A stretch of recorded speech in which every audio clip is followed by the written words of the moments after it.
ప్రతిపక్ష హోదా ఇవ్వాలన్న వైసీపీ అధినేత జగన్ పిటిషన్పై హైకోర్టు విచారణ వాయిదా వేసింది. స్పీకర్ రూలింగ్ వెనుక రాజకీయ వైరం, పక్షపాతం ఉందని జగన్ తరపు న్యాయవాది వాదించారు. సీట్ల ఆధారంగా ప్రతిపక్ష హోదా ఇవ్వాలన్న నిబంధన లేదని కోర్టుకు తెలిపారు. వాదనలు విన్న హైకోర్టు ప్రతివాదులకు నోటీసులు జారీ చేసింది. విచారణను అక్టోబర్ 4కు వాయిదా వేసింది.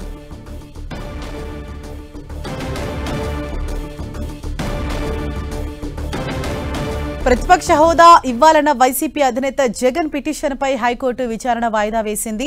అసెంబ్లీలో ప్రతిపక్ష హోదా ఇవ్వాలని చెప్పేసి ఇటు వైసీపీ డిమాండ్ చేస్తూ ఉంది. అయితే ఇక్కడ సీట్ల ఆధారంగానే, ఆ సీట్ల సంఖ్యా బలం ఆధారంగానే ప్రతిపక్ష హోదా వస్తుందని ఇటు కూటమి ప్రభుత్వం చెప్తూ ఉంది. ఈ నేపథ్యంలో ఆయన హైకోర్టులో ఏదైతే పిటిషన్ దాఖలు చేశారో దానిపైన విచారణ వాయిదా వేసింది హైకోర్టు. స్పీకర్ రూలింగ్ వెనుక రాజకీయ వైరం, పక్షపాతం ఉందని జగన్ తరపు న్యాయవాది వాదించారు.